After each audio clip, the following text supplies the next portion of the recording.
Hello students, कैसे हैं आप सब लोग। आज का हमारा नया टॉपिक होगा class 9th is matter around अस। ये हमारा सेकंड चैप्टर केमिस्ट्री का। इससे पहले हमने किया था matter in our surroundings first chapter, और ये है हमारा is matter around us pure. इसमें हम डिस्कस करेंगे कि ये जिस तरह से आप टॉपिक से ही समझ रहे हो कि मैटर के बारे में डिस्कस करेंगे कि मैटर जो होता है वो प्योर होता है या इम्प्योर होता है। तो यहाँ पर हम दो चीज़ों को डिस्कस करेंगे, प्योर सब्सटेंस के बारे में और इम्प्योर सब्सटेंस के बारे में। तो पहले आप ये जानेंगे प्योर सब्सटेंस क्या होता है ना। प्योर सब्सटेंस हम किसको कहते हैं, जैसे मैं फॉर एग्जांपल बताता हूँ आपको। जैसे हमारा वाटर है, वाटर प्योर सब्सटेंस में आता है। मिल्क है, मिल्क हमारा इम्प्योर है, इम्प्योर सब्सटेंस। अब मिल्क इम्प्योर क्यों है? मिल्क तो प्योर होना चाहिए। मिल्क इम्प्योर इसलिए है क्योंकि यहाँ पे प्योर इम्प्योर का मतलब शुद्ध अशुद्ध से नहीं है कि आपका शुद्ध सब्सटेंस जो है, जो जिसमें बैक्टीरिया नहीं है, वायरस नहीं है, वो प्योर हो गया। जैसे मिल्क है, मिल्क भी प्योर होना चाहिए।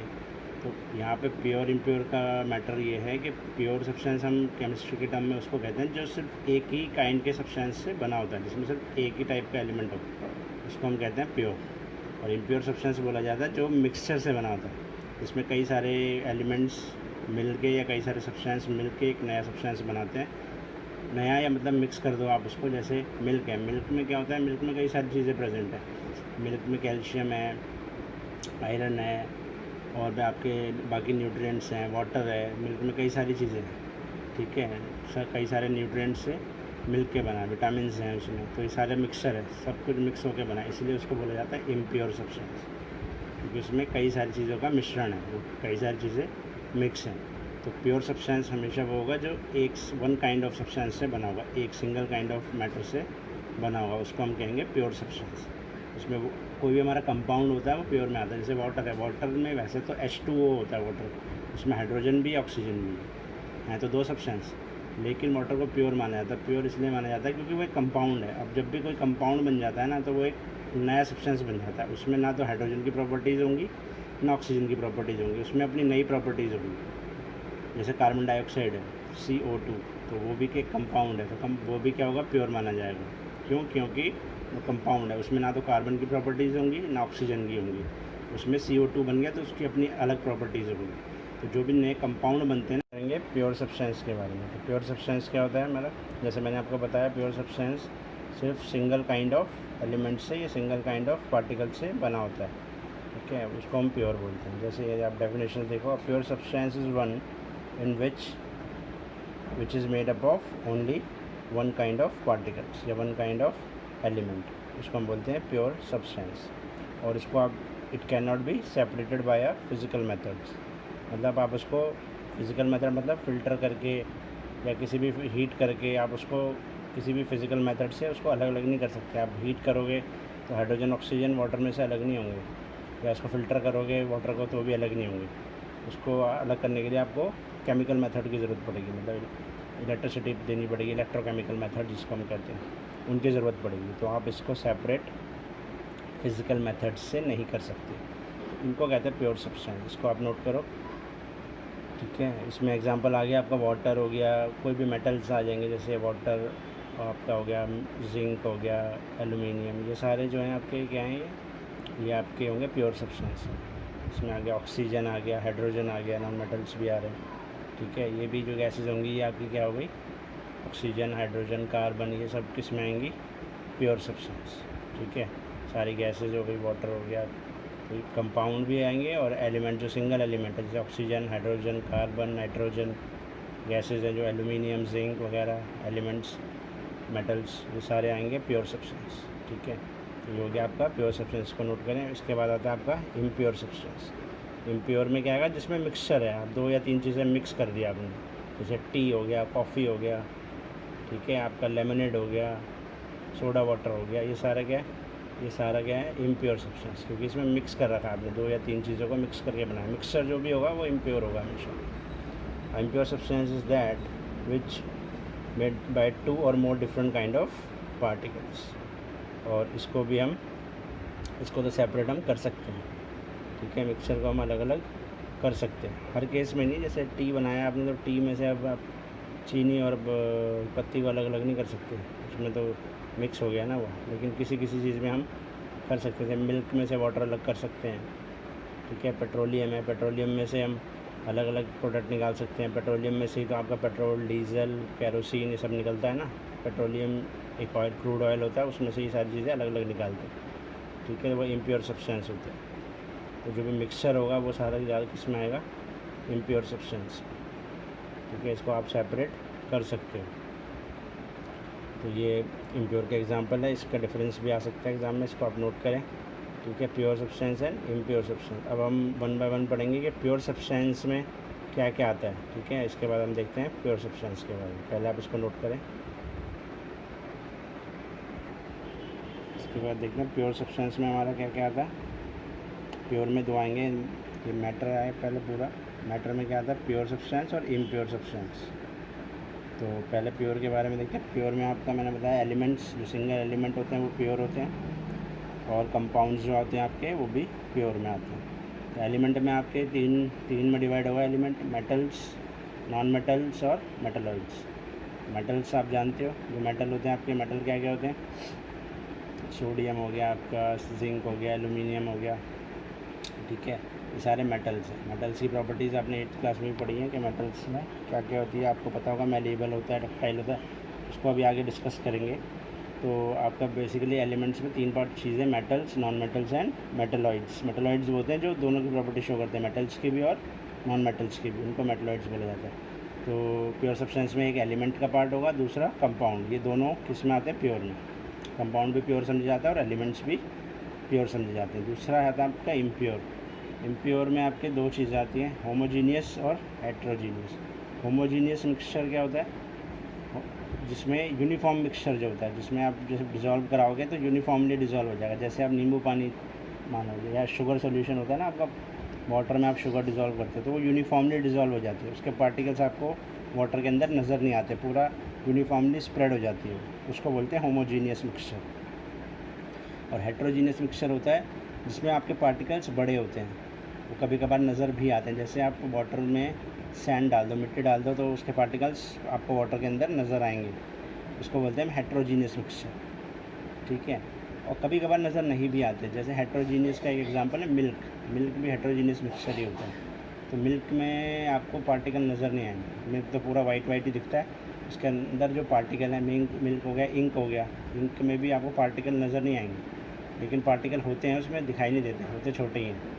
तो वो भी हेट्रोजीनियस में आता है। वो दिखता है ऐसा है कि होमोजीनियस मिक्सचर है, मतलब यूनिफॉर्म है पूरा। आप मिल्क देखोगे तो हर तरफ से आपको पूरा वाइट दिखेगा और पार्टिकल कोई भी आपको नज़र नहीं आएगा, उसमें यूनिफॉर्मली दिखेगा, लेकिन वो होता नहीं है होमोजीनियस, वो होता है हेट्रोजीनियस ही, ठीक है। तो अभी वो आगे डिस्कस होगा। आप पहले ये जानो कि होमोजीनियस क्या होता है, जो यूनिफॉर्म मिक्सचर होता है। जैसे सॉल्ट को आप डिज़ोल्व कर दो वाटर में, या शुगर को आप डिज़ोल्व कर दो वाटर में, तो उसके पार्टिकल बिल्कुल यूनिफॉर्मली मिक्स हो जाएंगे वाटर में और आपको नज़र नहीं आएंगे, उसको कहते हैं होमोजीनियस मिक्सचर। और हेट्रोजीनियस होता है, जैसे मैंने आपको बताया, चॉक पाउडर ले लो, चॉक को पीस के वाटर में मिला दो, या सैंड को वाटर में मिला दो, ठीक है। तो वो पार्टिकल आपको पानी में नज़र आएंगे, उसको कहते हैं हेट्रोजीनियस मिक्सचर। वो यूनिफॉर्मली स्प्रेड नहीं होता, ठीक है। तो ये है अभी बेसिक, अभी आगे फिर और डिस्कशन होगा इसके बारे में। आप इसमें 1 बाय 1 देखेंगे। पहला क्या है, प्योर सब्सटेंस में आपका आएगा एलिमेंट्स। तो एलिमेंट्स क्या होते हैं, तो आपको पता है सिंगल सब्सटेंस होता है जिसको आप आगे और ब्रेक नहीं कर सकते। ये देखो elements, it can not be broken into simpler substances, इसको आगे आप और ब्रेक नहीं कर सकते। ये सारे एलिमेंट्स हैं, जैसे मैंने आपको बताया, कॉपर हो गया, हाइड्रोजन हो गया, ऑक्सीजन हो गया, नाइट्रोजन, एल्यूमिनियम, जिंक, जितने भी आपके मेटल्स हैं, नॉन मेटल्स हैं, ठीक है, ये सारे क्या हैं, एलिमेंट्स हैं, सिंगल एलिमेंट, ठीक है। इसको आप और ब्रेक नहीं कर सकते। तो एलिमेंट्स हमारे प्योर होंगे, क्योंकि सिंगल एलिमेंट से बना होता है कोई भी सब्सटेंस, तो उसको प्योर माना जाता है, ठीक है, एलिमेंट्स। इसके बाद आएगा कंपाउंड्स। कंपाउंड में मैंने बताया था आपको अभी, वाटर हो गया, कार्बन डाइऑक्साइड वगैरह, ये देखेंगे कंपाउंड्स के बारे में। कंपाउंड क्या, pure substance made up of 2 और मोर एलिमेंट्स, एक या एक से ज़्यादा एलिमेंट्स से मिलकर जो बनता है उसको क्या कहते हैं, कंपाउंड। और वो उसकी डेफिनेट रेशो में मिक्स होता है। जैसे वाटर है H2O, तो उसमें 2 पार्ट हाइड्रोजन के होंगे और 1 पार्ट ऑक्सीजन का होगा, तभी वाटर बनेगा। तो उसकी रेशो फिक्स्ड होती है कंपाउंड में, ठीक है। जैसे कार्बन डाइऑक्साइड CO2, इसमें 2 पार्ट ऑक्सीजन के होंगे, 1 पार्ट कार्बन का होगा, तभी CO2 बनेगा। तो वो फिक्स रेशो में जब आप उसको मिलाओगे तभी बनेगा वो, ठीक है। उसकी रेशो क्या होती है कंपाउंड की, हमेशा फिक्स्ड होती है, ठीक। तो ये हो गया आपका प्योर सब्सटेंस के बारे में। इसके बाद हम पढ़ेंगे जो इम्प्योर में हमने पढ़ा था होमोजीनियस मिक्सचर, हेट्रोजीनियस मिक्सचर। तो होमोजीनियस और हेट्रोजीनियस मिक्सचर है, इससे पहले हम क्या पढ़ेंगे, मिक्सचर क्या होता है। कंपाउंड और मिक्सचर दो चीज़ें हैं। तो कंपाउंड हमने पढ़ लिया, इसके बाद हम देखेंगे हमारा मिक्सचर के बारे में। तो ये आप अब नोट करो, मिक्सचर क्या होता है। जब हम कोई भी दो चीज़ों को मिक्स कर देते हैं, आप किसी भी रेशो में मिक्स कर सकते हो, उसमें कोई डेफिनेट रेशो नहीं होता, आपने बस मिला देना है दो तीन चार चीज़ों को इकट्ठा, तो एक मिक्सचर बन गया। ठीक है, तो द कॉम्बिनेशन ऑफ टू और more substances which are not chemically combined with each other, वो आपस में केमिकली कंबाइंड नहीं होती। जैसे आपने दो तीन चीज़ें मिक्स कर दी तो आप वो केमिकली कंबाइंड थोड़ी होंगी। जैसे आप नॉर्मल से एग्जांपल लो, आप सॉल्ट लो, सॉल्ट में आप अपना टर्मरिक हल्दी मिला दो, उसमें चिली पाउडर मिला दो, तो मिक्स कर दो उसको, तो वो कोई नया सब्सटेंस थोड़ी बन के आएगा, वो तो मिक्स हो गया। उसको आप अलग भी कर सकते हो, अलग होना वैसे पॉसिबल नहीं है वो, लेकिन कर सकते हैं। अगर कोई बड़ा, जैसे आप सॉल्ट है, सॉल्ट में शुगर मिला दिया आपने, तो आप शुगर को सॉल्ट से सेपरेट कर सकते हो। एक एक दाना उठाओ शुगर का और अलग कर दो, तो सॉल्ट मिक्स और शुगर अलग अलग हो जाएगी, तो उसको सेपरेट कर सकते हैं। वो केमिकली कंबाइंड नहीं होती। और कंपाउंड्स में क्या होता है, वो केमिकली कंबाइंड हो जाते हैं एक दूसरे से, नई चीज़ बन के आ जाती है, तो उसको सेपरेट नहीं करा जा सकता फिज़िकल मेथड से। ठीक है, मिक्सचर को सेपरेट किया जा सकता है। तो कंपाउंड्स और मिक्सचर में यही डिफरेंस होता है। अब इसको नोट करें, अब ये भी बड़ा एग्जाम पॉइंट ऑफ व्यू से इंपॉर्टेंट है। मिक्सचर एंड कंपाउंड्स में डिफरेंस पूछे जाते हैं। तो मिक्सचर क्या होता है, एलिमेंट्स जस्ट मिक्स टुगेदर, और कंपाउंड में क्या होता है, element react to form new compounds. ठीक है, uh mixture as a variable composition, मतलब आप वेरिएबल कॉम्पोजिशन का मतलब है आप, क्योंकि इसकी जो क्वांटिटी है वो फिक्स नहीं है, आप कोई भी रेशो में कुछ भी मिला सकते हो। ठीक है, लेकिन कंपाउंड की जो रेशो होती है वो फिक्स होती है। जैसे मैंने बताया, वाटर में 2 पार्ट हाइड्रोजन के होंगे और 1 पार्ट ऑक्सीजन का होगा, तभी वाटर बनेगा, तो वो फिक्स होता है। ठीक है, उसका कॉम्पोजिशन फिक्स होता है, मिक्सचर का नहीं फिक्स होता। तीसरा, mixture shows the properties of the constituent substance. Mixture में वही प्रॉपर्टी शो करेगा जो उसके अंदर सब्सटेंस प्रेजेंट है, लेकिन कंपाउंड जो एलिमेंट प्रेजेंट होते हैं उनकी प्रॉपर्टी शो नहीं करता, वो एक नई चीज़ बनती है।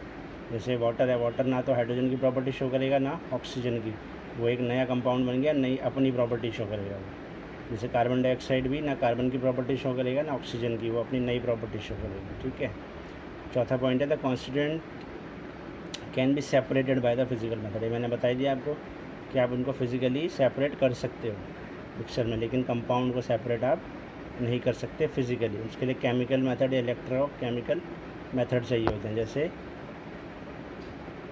हमारे उसमें वाटर को सेपरेट करने के लिए हम इलेक्ट्रोलिसिस करते हैं, वाटर में इलेक्ट्रिसिटी सप्लाई करते हैं। ठीक है, in the presence of electrolyte, तब जाके वाटर ब्रेक होता है हाइड्रोजन और ऑक्सीजन में, तो उसको फिजिकल मेथड नहीं बोला जाता, वो केमिकल मेथड से होता है। ये डिफरेंस है, इसको आप नोट करें, फिर आगे हम बढ़ेंगे नए टॉपिक पे। इसके बाद आएगा हमारा होमोजीनियस मिक्सचर और हेट्रोजीनियस मिक्सचर में डिफरेंस। होमोजीनियस मिक्सचर मैंने बताया था आपको, mixture which has a uniform composition throughout, जिसका कॉम्पोजिशन यूनिफॉर्म होता है, मतलब उसके पार्टिकल्स यूनिफॉर्मली मिक्स हो जाते हैं। जैसे वाटर में आपने सॉल्ट को डिज़ोल्व कराया या शुगर को डिज़ोल्व कराया तो यूनिफॉर्मली मिक्स हो जाएगा, उसको कहते हैं होमोजीनियस सॉल्यूशन या होमोजीनियस मिक्सचर। और दूसरा होता है हेट्रोजीनियस मिक्सचर, जो जिसका यूनिफॉर्म कॉम्पोजिशन नहीं होता, मैंने बताया था आपको। ये देखेंगे इसकी, a mixture which contains physically distinct parts and has a non uniform composition। वो मिक्सचर जिसका नॉन यूनिफॉर्म कंपोजिशन होता है उसको हम क्या बोलते हैं, हेट्रोजीनियस मिक्सचर। जैसे ये सैंड और शुगर को मिला दो या सॉल्ट और शुगर को आपस में मिक्स कर दो, तो ये हेट्रोजीनियस मिक्सचर बन जाएगा। ठीक है, तो इसको आप, इसकी जो कंपोजिशन होगी नॉन यूनिफॉर्म, या सैंड को वाटर में मिला दो तो वो भी क्या होगा, हेट्रोजीनियस मिक्सचर बनेगा। इसकी नॉन यूनिफॉर्म कंपोजिशन होगी, ये पार्टिकल आपको नज़र आएंगे। और इसका एक और तरीका है, जब इसको आप रख दोगे ना तो आप देखोगे पार्टिकल नीचे सेटल डाउन हो जाएंगे। थोड़ी देर उसको ग्लास में सैंड को डिज़ोल्व कराओ और थोड़ी देर के लिए छोड़ दो, तो देखोगे सैंड के पार्टिकल सारे बॉटम में सेटल डाउन होना स्टार्ट हो जाएंगे, पार्टिकल आपको नज़र आएंगे। तो ये होता है हेट्रोजीनियस मिक्सचर। इसके बाद हमारा टॉपिक आएगा सॉल्यूशन क्या होता है, और कोलाइड और सस्पेंशन। तीन ये बहुत इंपॉर्टेंट टॉपिक है, यहाँ से डिफरेंस बिटवीन भी पूछते हैं और पहले आप इसको वीडियो पॉज करके ये दोनों नोट करें, homogeneous mixture and heterogeneous mixture. इसके बाद हम पढ़ेंगे सोल्यूशन, सस्पेंशंस एंड कोलाइड्स। ये क्या होता है? सोल्यूशन किसको कहते हैं? सस्पेंशन और कोलाइड के बारे में। पहला आएगा हमारा सोल्यूशन। सोल्यूशन के बारे में पढ़ते हैं वन बाय वन। सोल्यूशन क्या होता है? होमोजीनियस मिक्सचर ऑफ 2 और मोर सब्सटेंसेस। ठीक है, सोल्यूशन वही है जब सोल्यूशन बोला जाता है जब होमोजीनियस मिक्सचर, मैंने अभी आपको बताया, जिसकी यूनिफॉर्म कंपोजिशन होती है। अगर आपने सॉल्ट को डिज़ोल्व कराया या शुगर को पानी में डिज़ोल्व कराया तो उसको हम क्या बोलेंगे? Salt solution, sugar solution. Solution word आगे यूज़ करते हैं, मतलब वो यूनिफॉर्म कंपोजिशन है, वो डिज़ोल्व। कभी भी सैंड सोल्यूशन नहीं बोला जाता, मिट्टी या चॉक सोल्यूशन नहीं होता, क्योंकि वो डिज़ोल्व होता ही नहीं। तो सोल्यूशन उसी को बोलेंगे जो कम्प्लीटली डिज़ोल्व हो जाता है, तो उसको सोल्यूशन वर्ड यूज़ करते हैं, जैसे सॉल्ट सोल्यूशन, शुगर सोल्यूशन। ठीक है, तो होमोजीनियस मिक्सचर होता है ये, और उसका पार्टिकल का साइज़ बहुत छोटा होता है, लेस देन 1 नैनोमीटर। ठीक है, इतना छोटा साइज़ होता है पार्टिकल के, पार्टिकल आपको नज़र आते ही नहीं है। ठीक है, दूसरा, पार्टिकल का साइज़ छोटे होने की वजह से ना, इसमें वो अगर आप मान लो एक ग्लास में आपने शुगर सोल्यूशन लिया है और उसके बाहर, ग्लास के बाहर से आप टॉर्च को जलाते हो, टॉर्च मारते हो ग्लास पे, तो जो टॉर्च होगी ना, वो उसकी बीम आपको ग्लास के अंदर नज़र नहीं आएगी, मतलब वो स्कैटर नहीं करेगी। लाइट को स्कैटरिंग बोलते हैं, इसको स्कैटरिंग नहीं करेगी, लाइट स्कैटर नहीं होगी, क्योंकि पार्टिकल का साइज़ इतना छोटा है, वो लाइट को स्कैटर नहीं करेगा। Because of very small size they do not scatter beam of light passing through the solution. कभी आप शुगर सोल्यूशन लेना और उसको ग्लास में रखना, शीशे के ग्लास में, और उस पर आप लाइट मारना बाहर से टॉर्च, तो आपको अंदर लाइट मूव करती हुई नहीं दिखेगी, ग्लास के अंदर नहीं दिखेगी लाइट, स्कैटरिंग नहीं दिखेगी पार्टिकल्स की। अगर उसी को आप अगर दूसरे में करोगे, सैंड वाले में करोगे या मिल्क में करोगे, कोलाइड में, तो उसमें दिखेगी। वो अभी हम पढ़ते हैं क्या है उसके बारे में। तो नेक्स्ट पॉइंट है इसका, the particle can not be, ये मैंने बताई दिया। शुगर सोल्यूशन हो या सॉल्ट सोल्यूशन हो, आप इसको फ़िल्टर नहीं कर सकते। ठीक है, it can not be separated by the process of filtration. आप कभी भी सॉल्ट सोल्यूशन को फ़िल्टर पेपर पे छान के देखो तो पूरा सोल्यूशन ही छन जाएगा, कुछ भी नहीं निकलेगा उसमें, फ़िल्टर नहीं कर सकते आप। ना तो शुगर सोल्यूशन को फ़िल्टर कर सकते, क्योंकि पार्टिकल इतना छोटा है, वो सारे पार्टिकल ही फ़िल्टर पेपर के थ्रू निकल जाते हैं। ठीक है, तो ये इसके पॉइंट्स हैं आपके सोल्यूशन के। सोल्यूशन, सस्पेंशन और कोलाइड में इनमें डिफरेंस भी आता है, बहुत इंपॉर्टेंट है। इनके पॉइंट्स आपको कम से कम 4 पता होने चाहिए, और इसके एग्जांपल्स भी बड़े इंपॉर्टेंट है। एग्जांपल्स क्या हैं देखेंगे, ये जो मैंने बताया आपको, solution of sugar in water, iodine अगर आप अल्कोहल में मिलाते हो, जिसको टिंक्चर ऑफ आयोडीन बोला जाता है। ठीक है, ये आपके जो कई बार अगर चोट वगैरह लग जाए बॉडी में, कहीं वूंड्स हो जाए, घाव वगैरह हो जाए, तो उसमें लगाने के काम आता है। ठीक है, इसको टिंक्चर ऑफ आयोडीन बोला जाता है। तो ये भी क्या होता है, आयोडीन को मिक्स किया जाता है अल्कोहल में, तो ये भी इसका होमोजीनियस मिक्सचर बनता है। दूसरा, आपकी एरेटेड ड्रिंक्स जो होती हैं, ड्रिंक्स आपके जैसे सोडा वाटर हो गया, या जो आप ड्रिंक्स पीते हो, पेप्सी और कोक वगैरह, ये सारा क्या होता है, एरेटेड ड्रिंक्स होती है। तो वो गैस को लिक्विड में मिक्स किया जाता है, गैस इन लिक्विड सोल्यूशन बन जाता है। वो भी आप सेपरेट नहीं कर सकते, उसके भी पार्टिकल्स बहुत छोटे होते हैं। एयर भी क्या है, हमारा होमोजीनियस मिक्सचर है, गैस इन गैस। एयर में भी क्या होता है, गैस में गैस मिक्स होती है, क्योंकि एयर में भी कई सारी गैसेस प्रेजेंट है ना। एयर में कार्बन डाइऑक्साइड भी है, नाइट्रोजन भी है, ऑक्सीजन भी है, फिर आपका क्या कहते हैं, वाटर वेपर्स भी हैं। तो ये सारी चीज़ें मिक्स हैं, तो इसको भी हम क्या कहते हैं, एयर भी एक होमोजीनियस मिक्सचर है। ठीक है, गैसेस मिक्स हैं गैसेस में। और एरेटेड ड्रिंक्स में क्या होती है, गैस मिक्स होती है लिक्विड में, लिक्विड में गैस मिक्स करते हैं। तो ठीक है, तो ये ध्यान रखने वाली बात है।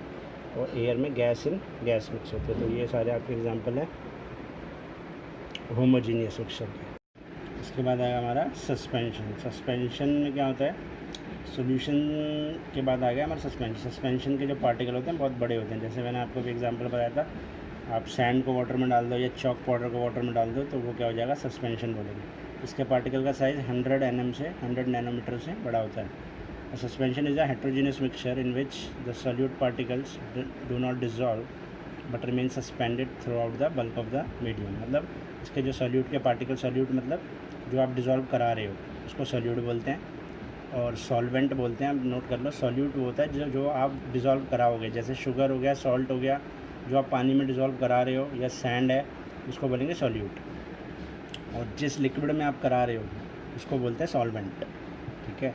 जैसे वाटर में डिज़ोल्व करा रहे हो तो वाटर को बोलेंगे सॉल्वेंट।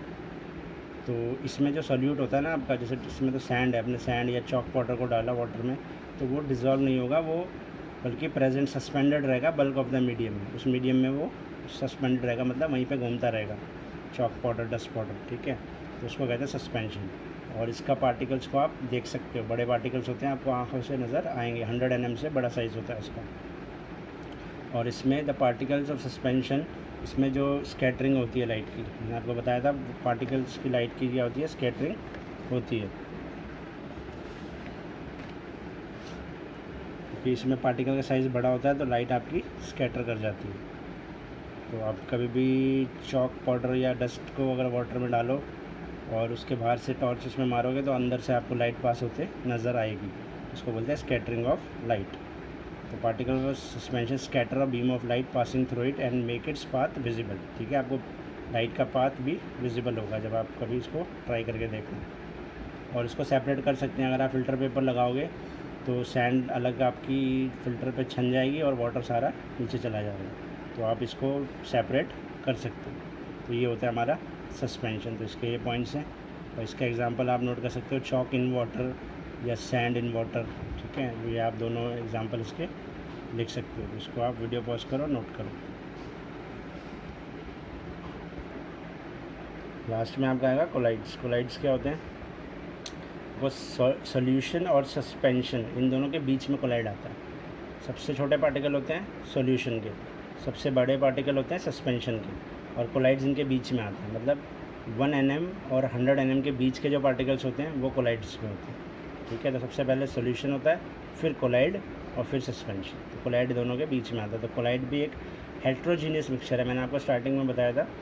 ये हेट्रोजीनियस मिक्सचर होता है, लेकिन ये दिखता है होमोजीनियस है। जैसे मिल्क हो गया या इंक हो गया, तो आपको नज़र ऐसा आएगा कि होमोजीनियस कंपोजिशन है, सब कुछ पूरा मिल्क आपको वाइट नज़र आता है और पूरे में पार्टिकल्स का साइज़ आपको दिखाई देता नहीं है, तो आपको लगता है यूनिफॉर्म कंपोजिशन है, होमोजीनियस है, लेकिन वो होता है होमोजीनियस नहीं है, होता है हेट्रोजीनियस है। अपीयर्स टू बी होमोजीनियस, लगता है ऐसा कि होमोजीनियस मिक्सचर है, ठीक है। तो वो एक हेट्रोजीनियस मिक्सचर है, उसके भी पार्टिकल का साइज़ छोटा होता है, सोल्यूशन से बड़ा होता है, सस्पेंशन से छोटा होता है, जिसको आप आंखों से नहीं देख सकते। और इसमें भी लाइट स्कैटर कर जाती है, क्योंकि पार्टिकल का साइज़ थोड़ा बड़ा होता है ना, सोल्यूशन से बड़ा है, तो इसमें लाइट स्कैटर करेगी। इसमें आप कभी भी मिल्क के ग्लास में अगर लाइट टॉर्च मारोगे बाहर से, तो अंदर से आपको लाइट का पाथ नज़र आएगा। तो they scatter a beam of light. अच्छा, इस इफेक्ट को क्या बोलते हैं, इसका नाम है टिंडल इफेक्ट बोला जाता है इसको। जो ये स्कैटरिंग ऑफ लाइट होती है ना, आप नोट कर लो, what is Tyndall effect. The scattering of light by the particles, या आप इसको ऐसे भी लिख सकते हो, जैसे आपने देखा होगा अपने घरों में भी कहीं होल होता है ऊपर, जिसको रोशनदान कहते हैं। अगर वहाँ से सनलाइट आती है तो वहाँ पे आपको डस्ट पार्टिकल्स और स्मोक के पार्टिकल्स जो होते हैं वो नज़र आते हैं लाइट के थ्रू, ठीक है। या फॉरेस्ट में जब कैनोपी बनती है, फॉरेस्ट में जो कैनोपी होती है, मतलब जो पत्ते होते हैं ट्रीज़ के, उनके बीच में से लाइट जब निकलती है तो वहाँ पे लाइट का पाथ आपको नज़र आता है, वो बिकॉज ऑफ डस्ट पार्टिकल्स। तो उसको बोलते हैं टिंडल इफेक्ट। उसको आप नोट कर लेना। टिंडल इफेक्ट क्या होता है, it is the scattering of light by the dust and the smoke particles, ठीक है। The scattering of light by the dust and the smoke particles is known as Tyndall effect. Spelling इसकी TYNDALL, Tyndall effect, ठीक है। ये मैंने note नहीं किया, आप इसको नोट कर लो। उसके बाद कोलाइड में हमने स्कैटरिंग ऑफ लाइट हो गया, टिंडल इफेक्ट। इसके बाद है हमारा द पार्टिकल्स। इसको भी आप सेपरेट नहीं कर सकते। आप कभी भी दूध को फ़िल्टर करके देखोगे तो पूरा दूध ही फ़िल्टर पेपर के थ्रू निकल जाएगा, सेपरेट नहीं होगा। इंक को भी सेपरेट करोगे नहीं होगा, बाय द फिज़िकल प्रोसेस ये कभी भी सेपरेट नहीं कर सकते। तो ये आपके पॉइंट्स हो गए कोलाइड्स के। इसका एग्जांपल लिख सकते हो आप, मिल्क, इंक, ठीक है, या कॉपर सल्फेट सॉल्यूशन, वो भी क्या है, कोलाइड ही है। जो भी इस तरह के कलर्ड वाले सब्सटेंस होते हैं सारे कोलाइड में आते हैं, ठीक है।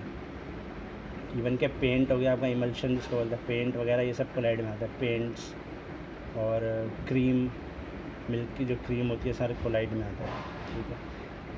तो कोलाइड में जैसे मैंने अभी आपको बताया सॉल्यूट और सॉल्वेंट में डिफरेंस क्या होता है। सॉल्यूट जिसको आप डिज़ोल्व कराते हो किसी मीडियम में, और सॉल्वेंट वो होता है जिसमें आप डिज़ोल्व कराते हो, ठीक है।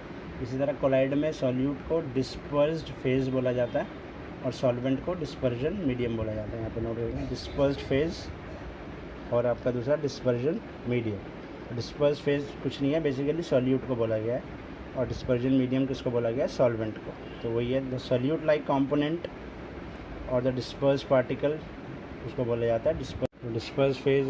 द सॉल्यूट लाइक कंपोनेंट को डिस्पर्स्ड फेज बोला जाता है, और जो सॉल्वेंट होता है उसको डिस्पर्जन मीडियम बोला जाता है। ये कोलाइड्स के केस में दो टर्म्स यूज़ की जाती हैं। सॉल्यूशन में तो हम सॉल्यूट और सॉल्वेंट पढ़ते हैं, यहाँ पे डिस्पर्स्ड फेज और डिस्पर्जन मीडियम बोला जाता है। Solute is basically dispersed phase और सॉल्वेंट जो होता है वो डिस्पर्जन मीडियम होता है। इसको आप नोट कर सकते हैं।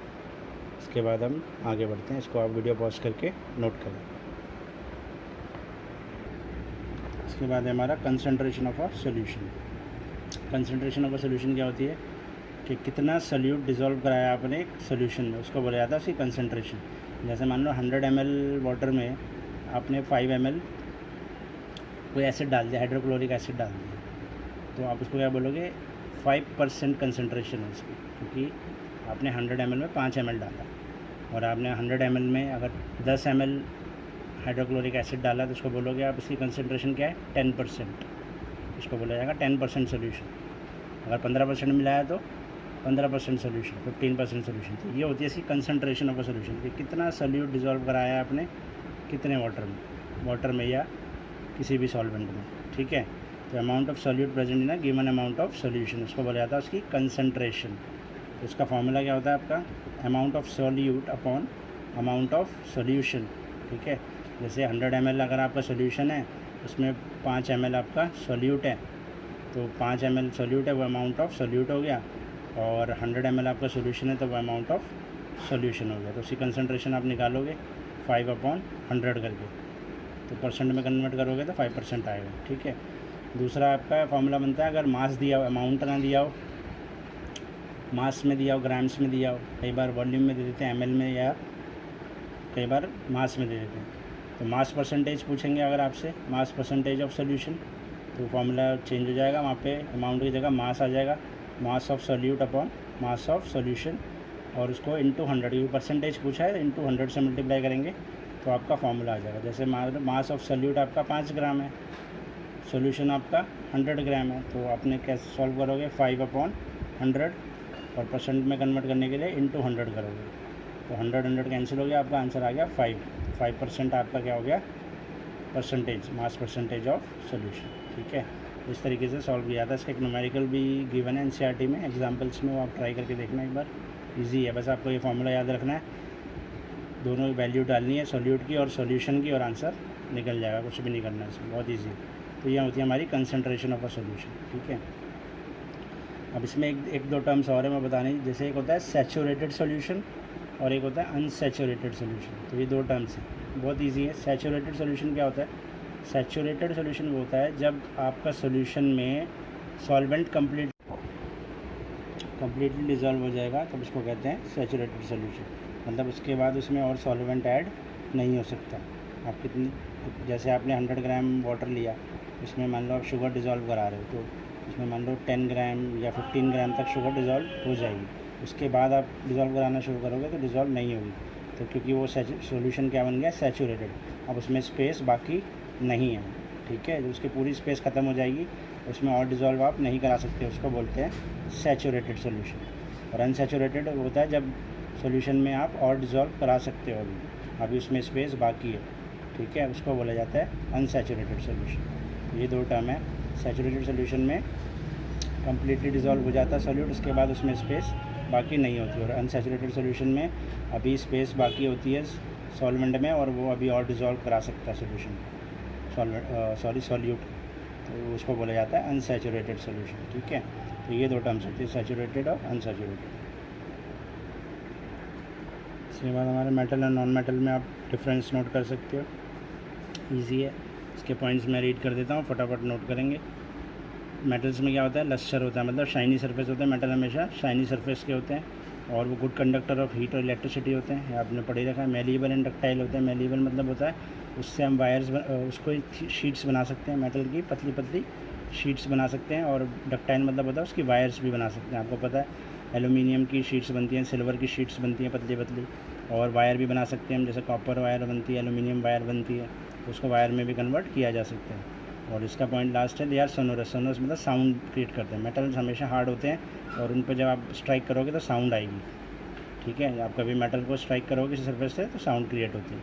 इसके अपोजिट में होता है सारा non metal. Non metal non lustrous होते हैं, डल सरफेस होता है इनका, poor conductor of heat and electricity, ठीक है। नॉन, ये तो ना मेलेबल होते, ना डक्टाइल होते, और ना सोनोरस होते, ना इसमें से कोई साउंड प्रोड्यूस होती है। मेटल से एग्जांपल आपको पहले ही बता चुका हूँ, जिंक हो गया, एलुमिनियम, कॉपर, ठीक है, ये सारे मेटल्स हैं आपके।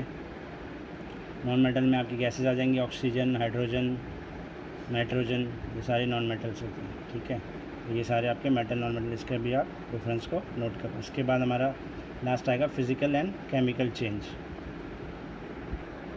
तो बेसिकली ये हमने पहले भी पढ़ा हुआ है। फिज़िकल चेंज क्या होता है, जब आप जैसे फिज़िकली किसी को चेंज कर दो, जैसे वाटर से आइस बना दो, आइस से वाटर बना दो, वाटर से फिर वाटर वेपर बना दो, तो आपने सॉलिड से लिक्विड किया, लिक्विड से गैस में कन्वर्ट कर दिया, उसको बोला जाता है फिज़िकल चेंज। उसमें कोई भी नया सब्सटेंस नहीं बनता, ठीक है, और उसको आप चेंज भी कर सकते हो, मतलब रिवर्सिबल होता है वो। सॉलिड से लिक्विड बना सकते हो,